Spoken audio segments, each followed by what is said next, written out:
Ladies and gentlemen, welcome back to STR Wrestling Review. I am your host, Saber, and today we are going to be reviewing last night's episode of Friday Night Smackdown, which took place on May 23rd, 2025.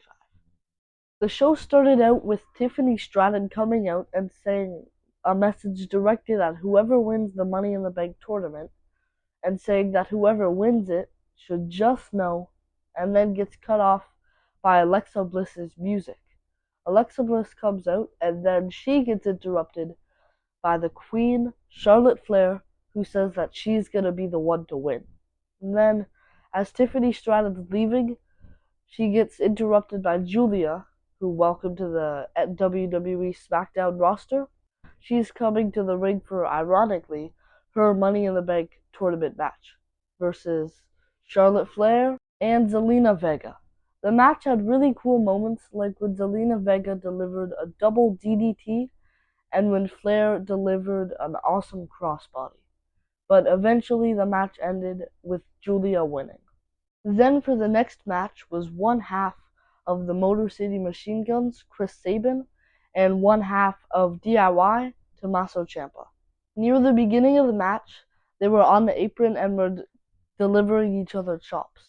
But then when they got back in, Sabin delivered a really good DDT and then a crossbody to both members of DIY. But then as the match continued, Tommaso Ciampa acted like his knee was hurting. So then Sabin was in the corner just waiting for the ref to deal with it. But then Candice LeRae attacks Sabin in the corner of the ring, getting Tommaso Ciampa the win. And then both members of DIY and Candice LeRae celebrate in the ring. Then later on, Damian Priest's music hits, but instead of just Damian Priest coming out to say his final words before today actually, but the video will come out tomorrow for the review, it's both Damian Priest and Drew McIntyre brawling and coming out. But then as the security separates them, Damian Priest attacks them and gets through them to get back to Drew McIntyre to continue attacking him. Then backstage, Jacob Fatu asks if he can speak to Solo privately because JC is there.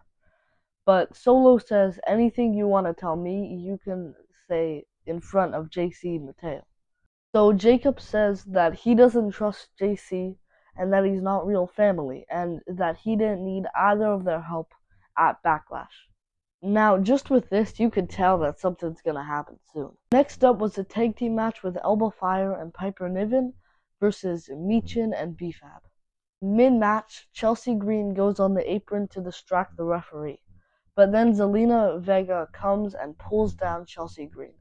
She's then scared off by Piper Niven, but as Piper Niven is scaring her off, she gets jumped on by BFAB. But then, finally, in the end, Michin and BFAB take the win. Next up was another tag team match with JC and Jacob Fatu versus Jimmy Uso and Rey Fenix. Now, right away in the match, you could tell that Rey Fenix and Jimmy Uso were working together, which gave them a big advantage in the match. Good examples of this were the double super kick and working together to perfect the corkscrew.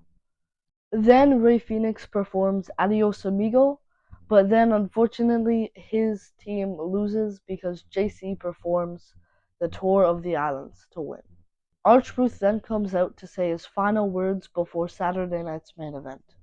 He says that many people say he's fighting his childhood hero, but in reality, the man he's fighting at Saturday night's main event isn't his childhood hero, and that he's barely recognizable anymore. And he blames this on John Cena's ego, his fame, and his popularity. Truth then brings up the fact that John Cena can't be happy. John Cena, whether we like it or not right now, is one of the greatest of all time. And if he's gonna try and ruin wrestling, R-Truth is gonna save it by first saving Cena. He finishes his promo by saying that if Cena wins, we riot. After R-Truth's words is a Money in the Bank qualifying match with Aleister Black, LA Knight, and Shinsuke Nakamura. The match had really good moments, like when LA Knight gave Aleister Black a neck breaker, a springboard from Aleister Black to Shinsuke Nakamura, and then another move to Aleister Black from LA Knight, a great DDT. Shinsuke then goes in to pin LA Knight, but LA Knight grabs the rope. And then in the end of the match, LA Knight advances to Money in the Bank. Next up for the main event, it was Fraxium versus the Street Profits. Now right away I can tell you that this was by far the greatest match of the evening. I could even compare it to a PLE match. It had great moments like a drop kick from Fraser to Montez Ford, and even at one point Fraxium was about to win, but then the other member of Street Profits, instead of breaking it up like wrestlers normally do, he stepped on him as if he was stairs. But then DIY tries to interrupt the match, but right before they get into the ring, the Motor City Machine Guns come out. But then as the Motor City Machine Guns and DIY are attacking each other, Wyatt Six comes out and attacks DIY. And of course this results in the match being a no contest. But then after the Wyatt Six beat up DIY, they pull in a cake into the ring and blow it out, because yesterday, Friday Night Smackdown, was also Bray Wyatt's birthday yesterday. So rest in peace and happy belated birthday. Anyways, ladies and gentlemen, thank you for watching.